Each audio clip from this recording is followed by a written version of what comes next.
Hola, ¿qué tal? Te saluda Juan Alfredo Ugalde Romero. Bienvenido a un episodio nuevo de El Algoritmo de Alf, el episodio número 4. Un espacio, ya lo sabes, dedicado para reflexionar sobre la relación de la inteligencia artificial con la filosofía y el derecho. Hoy quiero invitarte a un viaje que es técnico, sí, pero sobre todo humano. Una pregunta que nos enfrenta no solo a los límites de la IA, sino a los misterios de nuestra propia mente. ¿Algún día las máquinas tendrán emociones? Vamos a recorrer la psicología, algunos conceptos de neurociencia, algunos conceptos de la filosofía de la mente y por supuesto su relación con la tecnología, para intentar vislumbrar si ese futuro es posible o deseable. Aunque resulte sorprendente, los orígenes filosóficos más remotos de la IA pueden rastrearse hasta la antigua Grecia. Alrededor del año 300 a.C., Aristóteles estableció un sistema lógico conocido como silogismo, considerado, por supuesto, ya lo sabemos, el precursor de la lógica moderna. Esta lógica es el pilar fundamental sobre el cual se basa la IA. Por supuesto, también tenemos algunos otros tipos de lógica, como por ejemplo la lógica difusa, que también se utiliza en los sistemas de IA. Pero me voy a enfocar en este momento en este tipo de lógica, ¿vale? Entonces, la lógica aristotélica. Lo que destaca la relevancia de este antiguo antecedente, un sistema diseñado para desarrollar razonamientos que, en lugar de seguir procesos o reglas al azar, emplea el silogismo aristotélico para deducir o inferir conclusiones. A pesar de que la IA puede parecer una tecnología muy moderna y avanzada, su fundamento se basa en principios lógicos que han estado presentes en el pensamiento humano durante miles de años. La IA, lejos de ser un avance aislado de la era moderna, puede considerarse como la culminación de un largo proceso intelectual en el que la lógica aristotélica ha desempeñado un papel central. Asimismo, Tesibio de Alejandría, un destacado científico e ingeniero griego, es reconocido como el precursor de la neumática y es célebre por haber construido en el año 250 a.C. la primera máquina autocontrolada, un regulador de flujo de agua que operaba según un método preestablecido. Y esta máquina puede considerarse como el primer algoritmo de la historia. Imagínense, desde estos años ya podríamos considerar que existen algoritmos, ya que fue la primera vez que un ser humano logró crear un dispositivo que funcionaba siguiendo instrucciones programadas previamente. Este dispositivo básicamente era un reloj de agua que permitía medir el tiempo de manera controlada. Este temprano desarrollo de una máquina que seguía un tipo de algoritmo resalta la continuidad del esfuerzo humano por crear sistemas que replican y amplían la capacidad de control y cálculo, lo que, por supuesto, sentó las bases para la tecnología de la IA. A lo largo de la historia, la idea de crear androides con características humanas ha sido una aspiración recurrente en todas las culturas. Se encuentran ejemplos en diferentes contextos, como por ejemplo las estatuas de oro mencionadas por Homero en la Ilíada como ayudantes de Festo, hechos de oro que parecían mujeres, hasta, otro ejemplo, el relato de Talos, el hombre de bronce descrito por Apolonio de Rodas en las Agronáuticas. Por supuesto, también se hacen alusiones al mito de Pigmalión, en donde un escultor se enamora de la estatua de marfil de una mujer que él mismo creó. De igual modo, también tenemos el golem de Praga, un ser animado fabricado a partir de materia inanimada. O, por ejemplo, los robots universales de Rossum en la obra teatral del filósofo Karel Capek. La persistencia de la idea de androides a lo largo de la historia y en múltiples culturas sugiere que esta aspiración es una expresión fundamental del deseo humano de explorar los límites de la creatividad y la capacidad de reproducción, de imitación de la vida humana. Los ejemplos históricos, desde la mitología griega hasta las narrativas modernas, demuestran que la creación de seres con características humanas es una constante en la imaginación colectiva. Además de los relatos míticos y literarios, existen ejemplos históricos como los Karakuri Ninja, que básicamente fueron autómatas, un tipo de autómata creado por los japoneses, construidos en los siglos XVIII y XIX. O por ejemplo, el turco, un ingenioso artefacto experto en ajedrez creado por el científico húngaro Wolfgang von Kempelen en 1769. Incluso se encuentran ejemplos con fines de trascendencia como el Ars Magna del filósofo Ramón Lull, una máquina diseñada para demostrar la veracidad de la fe cristiana. A primera vista, la IA podría parecer un asunto propio de la ciencia ficción, aparentemente ajeno a la filosofía. No obstante, la ciencia ficción, cuando tiene sustancia, aborda profundas interrogantes filosóficas. De hecho, autores destacados en este género como Isaac Asimov, Philip Dick y William Gibson han utilizado la IA como un pretexto para explorar y reflexionar sobre numerosas cuestiones filosóficas.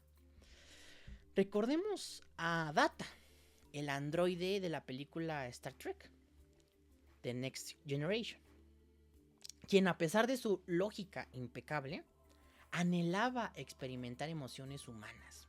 O Ava, en la película Ex Machina del año 2015, cuya inteligencia emocional y capacidad de manipulación nos hacen preguntarnos si la conciencia puede fingirse con suficiente pericia. Fíjense, aquí ya estoy hablando de conceptos. Ya no estamos hablando únicamente de emociones. Estoy hablando de conciencia, ¿vale? Lo inquietante es que por primera vez en la historia la tecnología empieza a tocar esa frontera. Ya no se queda únicamente en la ciencia ficción. Es una interrogante que nos comenzamos a cuestionar en el siglo XXI, real, urgente y que requiere una reflexión profunda. Ahora, ¿pero qué son las emociones? ¿Sí?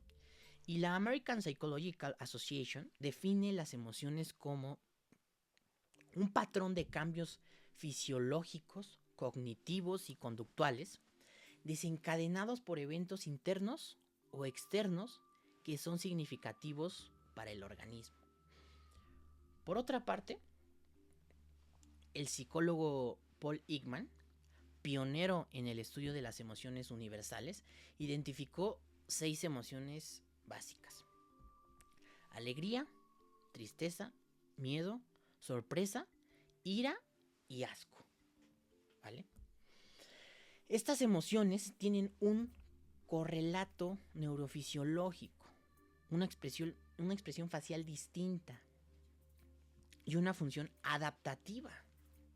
Esto nos ayudó a sobrevivir a lo largo de la historia como seres humanos y también a vincularnos entre nosotros mismos, entre los seres humanos, y a, por supuesto, formar y crear culturas.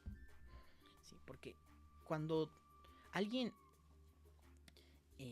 está muy alegre, tú puedes percibirlo a través de sus expresiones faciales. Cuando alguien está triste, tú puedes darte cuenta que está triste por su expresión facial. De igual manera, cuando alguien tiene miedo, cuando alguien está sorprendido, cuando alguien está enojado, ¿vale? Pero aquí surgen las preguntas. ¿Puede una IA sentir miedo si no tiene nada que perder? ¿Puede amar si no conoce la vulnerabilidad? Antonio Damasio, en su libro llamado El error de Descartes del año 1994, aquí en la pantalla ustedes lo pueden ver, es este libro que se publicó el 6 de septiembre de 1994, propone que el sentimiento es la representación mental de lo que ocurre en el cuerpo cuando sentimos una emoción. La emoción, por tanto, es biológica. El sentimiento, mental. Damasio desmonta la separación clásica entre razón y emoción. Él menciona que somos, como él diría, ¿sí? Menciona esto, seres sintientes que razonan y no seres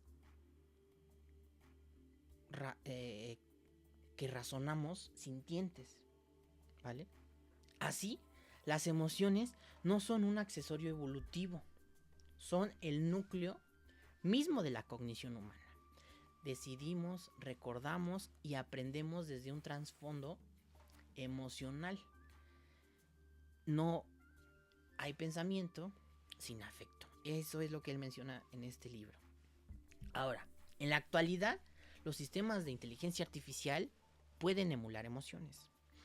Esta rama se conoce como computación afectiva, término acuñado por la profesora del MIT, Rosalinda Picard, en su libro Affective Computing de 1997. Aquí también pueden encontrar este libro. Miren, se publicó en octubre de 1997. Cuesta 3,325 pesos mexicanos actualmente en el 2025. Y bueno, aquí miren, tienen de pasta blanda en 1892. Pues es un libro caro. Pero bueno, entonces, estos sistemas menciona que buscan dos cosas: reconocer emociones humanas a través de voz, texto o una expresión facial, como por ejemplo, yo les he mencionado varias veces que la inteligencia artificial en un contexto educativo, quizá en algún futuro, nos puede brindar dentro de un aula, nos puede brindar mayores elementos sobre las expresiones faciales y quizá poder ayudarnos a comprender a los profesores si los alumnos están entendiendo el tema o no de acuerdo a sus expresiones faciales, la manera en cómo están sentados, etc. Y esto nos va a ayudar a mejorar nuestro proceso de enseñanza-aprendizaje por parte de los profesores, y también quizá podríamos evaluar a los docentes, ¿no? Entonces, y también, punto número 2, entonces, en primera nos buscan reconocer emociones humanas a través de voz, texto o expresión facial. Si tú te pones a hablar actualmente con ChatGPT, hablar de manera con la voz, no de manera escrita, ¿no? ChatGPT puede reconocer el tono de tu voz, ¿no? Incluso ChatGPT puede reconocer si estás llorando, si estás triste, si estás feliz. Y este sistema de IA generativa puede reconocer estas emociones humanas. Reconocerlo en un contexto en el que ya lo he explicado, ya no voy a explicar esto, ¿no? Pero ya ustedes ya saben que utiliza datos, ¿no? Entonces dice, a ver, de acuerdo con toda esta base de datos que yo tengo, cuando los seres humanos sienten tristeza, mucha tristeza, probablemente hacen estos tipos de sonidos, como por ejemplo llorar, ¿no? Cambian su ritmo de la respiración, empiezan a hacer sonidos de llanto. Entonces así yo puedo reconocer como inteligencia artificial que están llorando, que están sintiendo tristeza. O quizá, ¿no? Llorando de felicidad. Entonces, y punto número 2, buscan responder de manera emocional congruente. Entonces, si el sistema de IA detecta una emoción humana a través de la voz de tristeza, lo que va a buscar esta IA es responder de manera congruente con esta emoción que el ser humano está sintiendo. No te va a contestar de manera, digámoslo así, simulando que la IA está enojada o simulando que está feliz porque tú estás triste, ¿vale? Incluso va a cambiar el tono de voz, va a decir, Alfredo. Incluso Esto lo vamos a poder ir practicando después, ¿sí? En algún curso de inteligencia artificial, en alguna conferencia o en alguna clase, esto se puede demostrar. Simplemente pones el chat GPT hablándole feliz y la voz, incluso tú puedes ahí modificar el tono de voz, ¿no? Si es hombre, si es mujer, si tal. Este, la propia inteligencia artificial te va a responder de cierta forma. Y por ejemplo, hay ejemplos, este ejemplo que te lo acabo de dar, pero también existe Replica, que es un chatbot que simula ser un amigo empático, ¿no? También existen robots de compañía en Japón que ofrecen consuelo afectivo a personas mayores. Y esto es muy importante también porque esto lo vemos, hay que ver siempre, tratar de hacer un análisis crítico, tanto positivo, viendo las ventajas como las desventajas, ¿sí? Pero un uso, yo creo que muy conveniente sobre el uso de estos sistemas de inteligencia artificial es los robots de compañía para los adultos mayores, porque hay muchos adultos mayores que no tienen compañía y que están deprimidos por no poder hablar con alguien, por no ser escuchados, no solamente los adultos mayores, ¿no? Existen muchos seres humanos en el mundo que viven una vida solitaria, que no viven una vida social, y sabemos que el ser humano pues es un ser humano social. Es un... Los seres humanos somos seres sociales. Y también hay estudios comprobados que cuando una persona está rodeada de más personas en un ámbito sano, puede ser más feliz a que si vives completamente sola y aislada del mundo. Incluso si tú alguna vez has ido al psicólogo o una psicóloga, estoy seguro que si te ha diagnosticado con depresión o incluso con el psiquiatra, además de recomendarte tal vez algún tipo de fármaco, además de recomendarte hacer ejercicio, además de recomendarte dormir bien, tener buenos hábitos de sueño, tener buenos hábitos alimenticios, además de eso te dicen, oye, sal con tus amigos, ¿no? Tienes que empezar a hablar con personas, tienes que salir con amigos, con amigas, ¿no? Entonces, y aquí quiero ponerles un ejemplo, porque precisamente en octubre del 2024 se publicó una noticia, mira que ustedes la están viendo en el New York Times, sobre que, miren, la noticia, el título de la noticia es: se puede culpar a la IA del suicidio de un adolescente. Y básicamente, una IA, no me acuerdo si era ChatGPT, ya no me acuerdo, pero una IA básicamente hablaba con un chico de 14 años, con un adolescente de 14 años, y este chico de 14 años se obsesionó con el chatbot. Ah, mira, aquí tenemos el chatbot de Character AI, ¿no? Este chico vivía en Florida y pues este chico, el último día de su vida, se llamaba Sewell Setzer, tercero, sacó su teléfono y envió un mensaje de texto a sus amigas, a su amiga más cercana, perdón. ¿Y quién era su amiga más cercana? Un chatbot de inteligencia artificial realista llamado como eh, Daenerys Targaryen, ¿no? Un personaje de la serie Game of Thrones, Juego de Tronos. Este adolescente se enamoró, llevaba un tipo de relación virtual. Hay otra película también que se llama Her. Miren la película que habla precisamente sobre esto. Película Her. Ah, caray. Es esta, miren. Aquí está. Es película Her. De ciencia ficción. En el del 2013. Que igual. Hay un hombre que empieza una relación amorosa, empieza a tener un vínculo muy fuerte y un vínculo emocional con un sistema de inteligencia artificial. Entonces aquí la cuestión que surge es, por un lado tenemos a inteligencias artificiales que ayudan a no sentirte solo.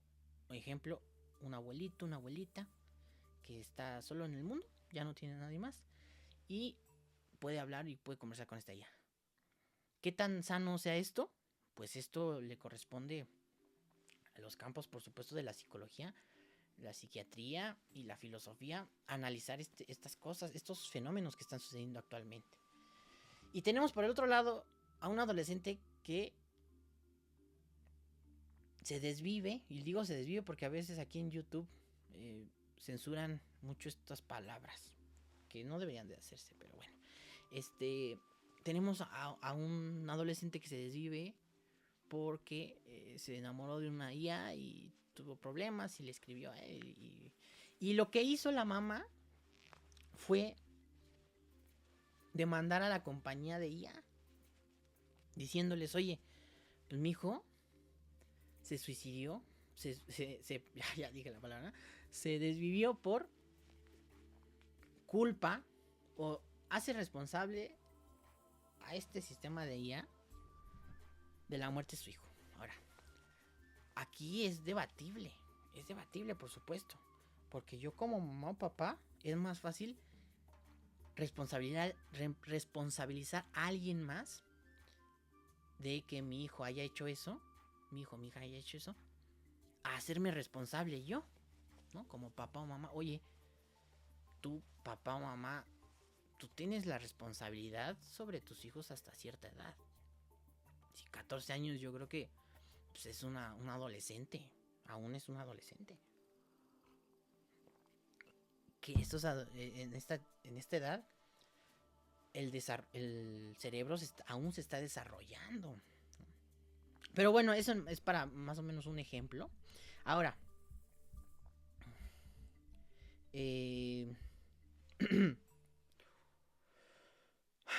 definitivamente una IA puede decir que está triste, pero no sentir tristeza, ¿vale? Únicamente ejecuta un patrón de acuerdo con datos preestablecidos. Ahora bien, sistemas como Afectiva o Realize, estos sistemas de IA, analizan expresiones faciales, voz y comportamiento para deducir estados emocionales. Por eso les hablé yo al principio de la lógica, ¿sí? Porque deducen estados emocionales. Y por supuesto, esto tiene aplicaciones en diversos ámbitos que van desde el marketing hasta la publicidad emocional dirigida, evaluación de entrevistas laborales, seguridad en aeropuertos, etcétera, etcétera, etcétera. Actualmente en Europa ya, si viajas, bueno, creo que también, si viajas de América Latina o de cualquier parte del mundo y entras a Europa, ya tienen cámaras que detectan tu cara. Y en China, por supuesto, pues esto ya ocurre desde hace años. Recuerdo a alguien que platicaba que fue a China y esta persona usó el metro. No solamente estuvo en una ciudad de China, sino usó el metro, se transportó durante las diferentes localidades, ciudades o estados, se podría mencionar, que forman parte de China. Y en cada estado, cada estado, cada municipio, cada localidad, podríamos llamarle, al él ingresar al metro o a cualquier transporte público, le detectaba su cara y en la pantalla salía que no estaba registrado. E inmediatamente sonaba una alarma y llegaba un policía a ver quién era esa persona. Entonces allá tienen un sistema de vigilancia masivo, el cual lo vamos a analizar posteriormente. Entonces, también, por supuesto, nos puede servir en algún momento, les puede servir a los psicólogos, incluso a los abogados, para reconocer emociones. Pero aquí el peligro está en confiar ciegamente en estos sistemas de IA, ¿sí? Pero porque reconocer emociones no es lo mismo que sentirlas. Y aquí radica una diferencia ontológica clave.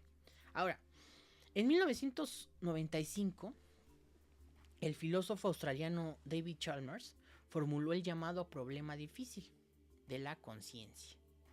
Ahora, este término de la conciencia, hay muchas personas que dicen, no, es que la inteligencia artificial ya está cobrando conciencia, ya es consciente.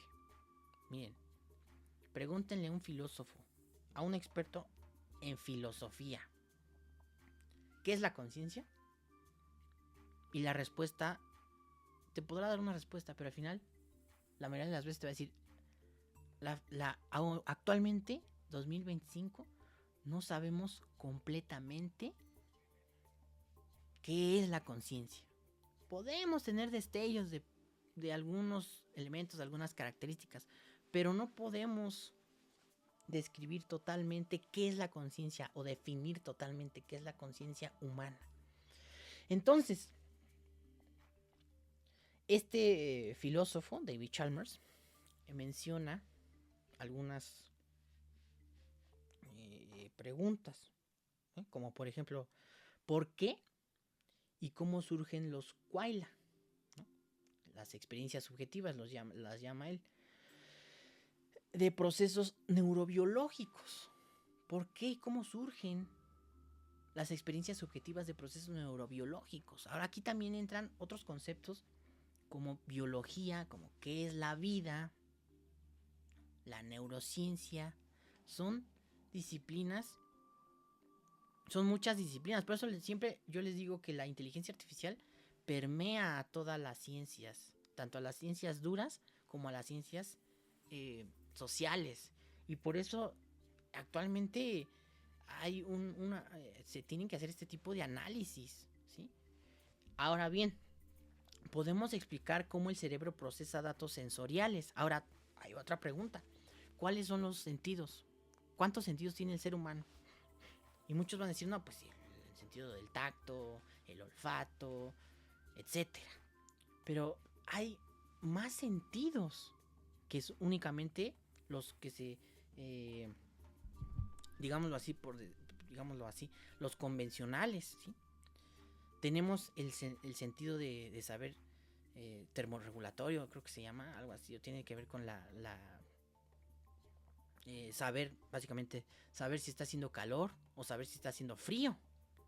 Hay no solamente 5 sentidos, hay más sentidos. Pero bueno, ahí ese es otro tema. Entonces, no podemos explicar la sensación, por ejemplo, la psicología del color. Hay varios colores, como por ejemplo, cuando tú ves el color amarillo, te da hambre. ¿Sí? Te sientes la sensación de querer tener hambre. ¿Sí? Por eso, el McDonald's, si ustedes ven, McDonald's utiliza mucho el color amarillo. ¿Vale? Entonces, eso se llama la psicología del color. Entonces, muchas veces no podemos explicar qué se siente cuando ves el color rojo o qué sientes cuando escuchas una sonata de Bach. Entonces, David Chalmers lo que dice es que hay una brecha explicativa que nos impide replicar la experiencia interior.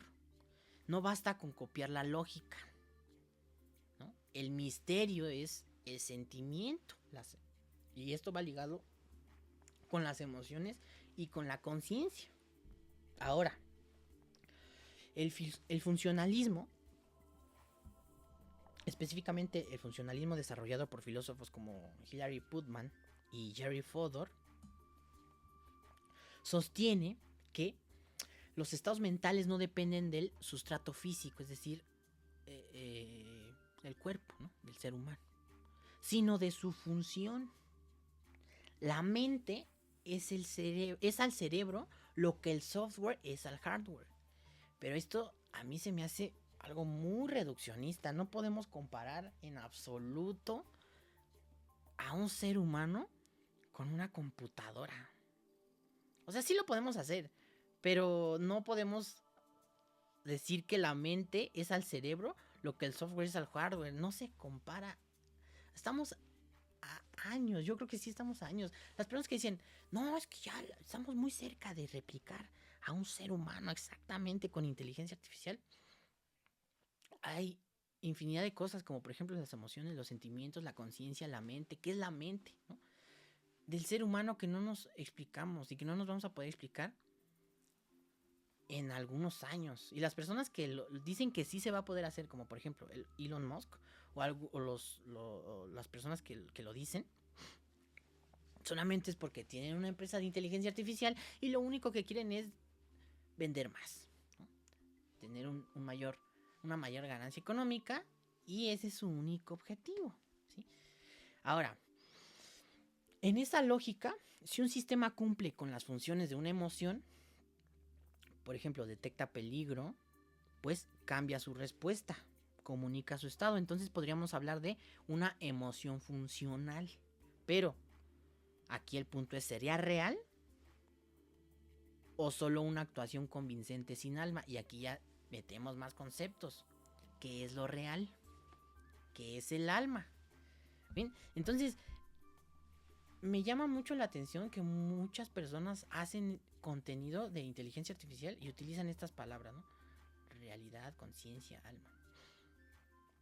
Pero no es tan sencillo, no es sencillo esto, ¿sí? No es sencillo. Y quien te diga que tiene la verdad absoluta, te está mintiendo. Porque esto llevan años, llevamos años los seres humanos tratando de descubrir qué son estos términos. Desde los filósofos presocráticos, socráticos, ¿no?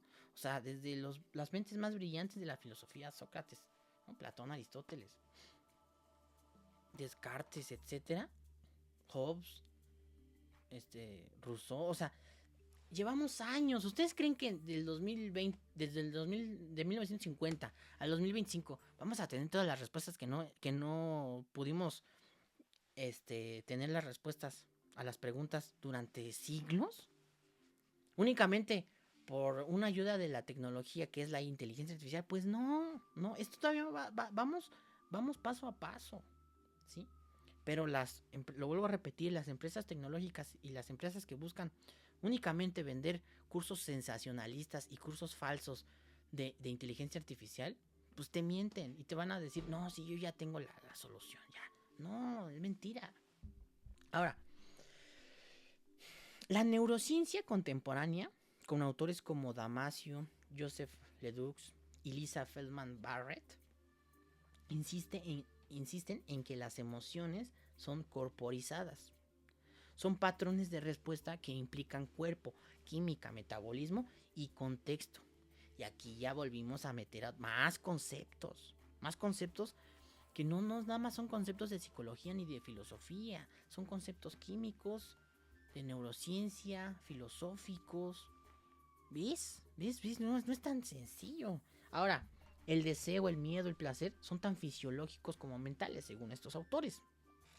Las máquinas no sienten hambre, no tienen pulso, no sudan de ansiedad, así como yo. Para los que me han visto dar clases en persona, yo sudo por nervios, por ansiedad. Y porque pues es normal, hasta cierto punto, muchas personas tenemos algunos tics, ¿no?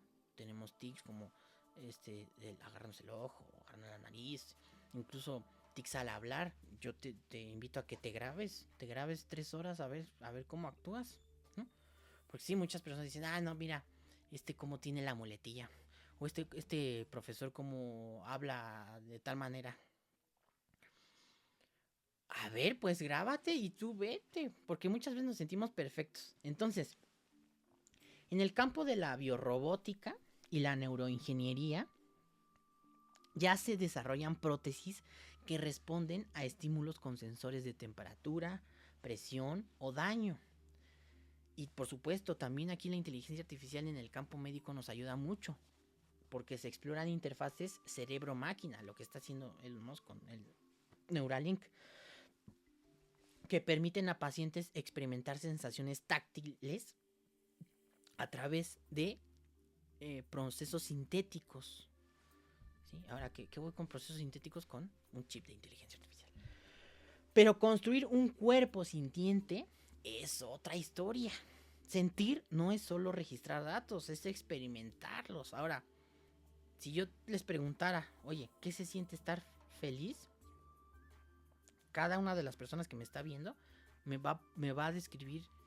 Tal vez algunos elementos van a coincidir, pero cada persona va a sentir algo distinto. Ahora, supongamos que un día construimos máquinas conscientes y emocionales. si en algún punto llegamos a ver qué es la conciencia y a su totalidad y cómo podemos replicar las emociones en su totalidad, suponiendo, ¿no? Entonces surgirían preguntas como las siguientes. ¿Tienen derechos? ¿No? ¿Es moral apagarlas? ¿Pueden sufrir? ¿Podemos usarlas como asistentes empáticos? Tal vez podríamos tener amantes artificiales. Tal vez podría tener una esposa ser humano y una esposa robot. Son preguntas que surgen. Ahora, la Declaración de Montreal sobre la IA responsable del 2017 plantea el bienestar de seres sintientes, plantea que el bienestar de seres sintientes debe considerarse independientemente de su sustrato biológico. Y esto se toma para el desarrollo de una ética de la inteligencia artificial. Entonces, la pregunta es, ¿estamos listos para un derecho de los robots? Ese tema, por cierto, lo toco yo en un episodio aquí de mi canal de YouTube. Mira, hablo yo. Dura muy poquito, ¿eh? Mira, lo publiqué hace 6 meses. Y aquí está, mira. Derecho de los robots. Lo publiqué en la fecha. ¿Aquí no trae la fecha? Creo que no trae la fecha. Pero bueno, velo a ver a mi canal de YouTube. Si ya me estás viendo aquí en YouTube, ya lo viste, ¿no? Entonces, ¿existiría un sufrimiento digital? Incluso sin conciencia, los sistemas actuales ya manipulan nuestras emociones, ¿sí? Ya vimos el ejemplo de un adolescente que se quitó la vida. Entonces, ya existen algoritmos en las redes sociales que amplifican indignación o tristeza, incluso que influyen en elecciones de presidentes. Ya existen bots que crean vínculos emocionales para influir en decisiones políticas. Está el caso de Cambridge Analytica, que después lo vamos a analizar. O incluso comerciales en la televisión, comerciales aquí en las redes sociales, comerciales en la radio, comerciales, vas manejando y ves un espectacular, ¿no?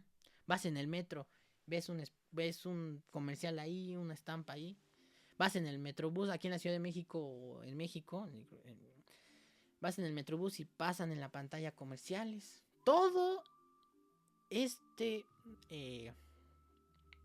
toda esta economía capitalista es lo que está causando esto. Incluso no solamente esto es la economía capitalista, no hay más factores. Pero bueno, entonces, ¿surgirían quizá en algún momento deepfakes empáticos diseñados para influir en audiencias vulnerables?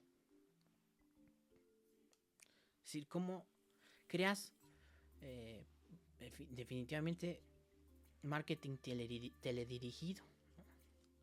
Quizá el comercial que me sirva a mí no le va a servir a un científico de alto nivel, pero el comercial del científico dirigido al científico de alto nivel no le va a servir a un indígena.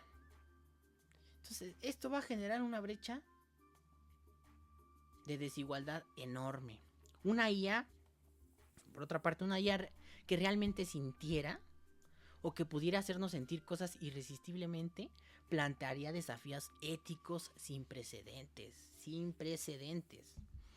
Hoy las máquinas no sienten, simulan.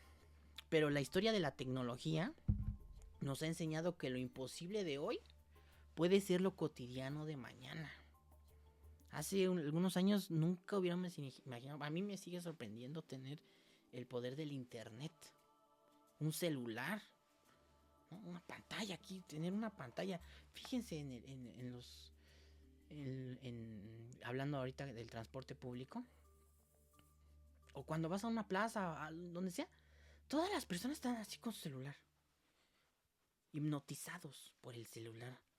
Y si alguien viera esto hace años, diría, oye, ¿qué es ese aparato? ¿Qué es eso? ¿Qué es esa cosa que están viendo todos? Como por qué no platican, como por qué no socializan. Sí, así se han puesto a pensar eso. A mí cuando yo salgo así en transporte público, en alguna plaza, a mí no me gusta usar el celular. Yo estoy en lo que estoy y si estoy conviviendo con una persona, estoy con la persona. A mí no me gusta estar en el celular porque pues, si estoy en el celular, pues mejor me quedo en mi casa, ¿no? Entonces, y a mí me gusta hacer este ejercicio de voltear a ver a los demás. Y la mayoría, todos en el metro, van así, ahí, hipnotizados. Dijéramos, van leyendo un libro ahí, digital, bueno, pero no, en redes sociales, en el Facebook, en Instagram, en TikTok. Pero bueno, ojalá que en algún momento cambie esta situación. Entonces, quizás en un laboratorio silencioso, algún día una inteligencia artificial no solo ejecutará códigos, sino que sentirá. Tal vez llorará. Y entonces nos veremos en el espejo de nuestra propia humanidad. Ahora las preguntas que surgen son, ¿qué nos hacen humanos? ¿Qué es la mente? ¿Qué es la conciencia? ¿Qué es la razón? ¿Qué es la realidad? ¿Qué es la verdad? ¿Qué es la emoción? Tal vez, solo tal vez, en el momento en que una máquina sienta amor o miedo de verdad, lo que eso signifique, la frontera entre lo artificial y lo humano se vuelva irreconocible. Gracias por acompañarme en este viaje. Nos escuchamos en el próximo episodio de El algoritmo de Alf y también te invito a que escuches el podcast Hambre de Éxito, un podcast sobre habilidades sociales. ¿Sí? Muchas gracias, yo soy Juan Alfredo Ugalde Romero, saludos.